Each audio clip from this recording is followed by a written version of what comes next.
Hello, my name's Coby and this is my 2004 Honda Civic EP2.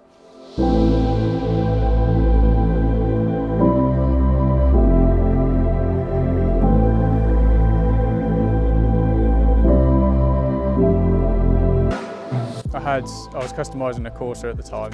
It was the only thing I could afford. I actually wanted one of these first, but the insurance was like £3,000 or something like that. And this was, well, these cars were going for about £1,800. I could afford it, I could do it all, but it's like not worth it. Like the insurance, like £3,000 is a lot of money. There were so many modified ones, it was sort of like, well, I have to pick a modified one. And then this was up, and I was like immediately, like it was yellow, I was like, I have to get it. Didn't know much about cars, and I thought this is going to be the car that I like learn everything from.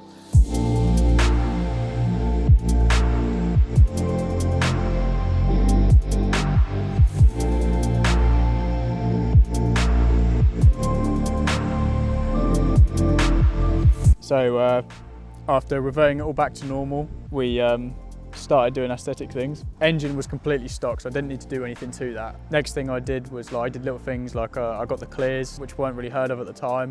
That was quite a cool sort of feeling that's when it started to pick up on Instagram, when I got the clears. It's a D16 V1. It's the last D series they actually put in a Civic.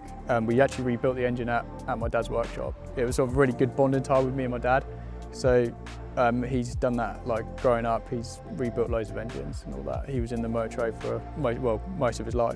He was like, we can just rebuild the engine. Completely stripped it down. Found out that the shell bearings on the bottom end had just got to the copper.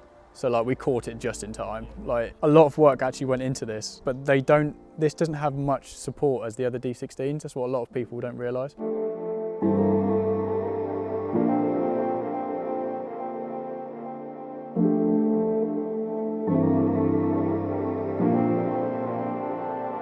A year into having the car on jack stands, sort of cleaning everything up, I decided that I needed some wheels. I had reps the whole time. I was 20 then, coming on to 21. I was earning a lot more money and I could afford genuine wheels. Lo and behold, these wheels came up, which are Ari Amamiya AW7s, made by Desmond. And I was like, I'm gonna get them.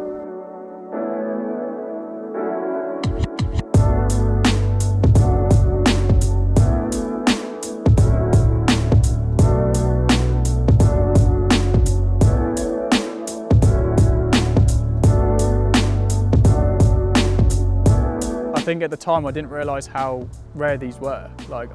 I never saw a set at all on any car. They were they were track orientated. They were quite cool, but not what I wanted for the car. So contacted Isaac from Rimscarnated, and we measured them all up, and we got them to how they are now. They are 10.5J all around, -3 on the front and +3 on the rear. Really big wheels for stock body. I think they really set the car off, especially with the white centres. I'm maybe thinking about changing up the white centres, I'm not sure yet.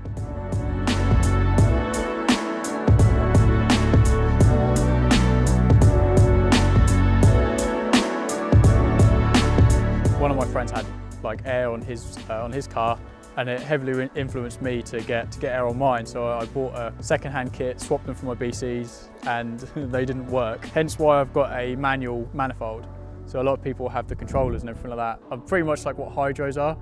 My friend has installed a hydro switch spot. From the outside, everything is as hydros are. So it's all manual, which is pretty cool. So we've done all that, and then that was at the point where it was it wasn't a daily, because it wasn't my daily at the time. And it got to the point where it's I can't go, I don't want to drive this in the winter, it's getting too nice.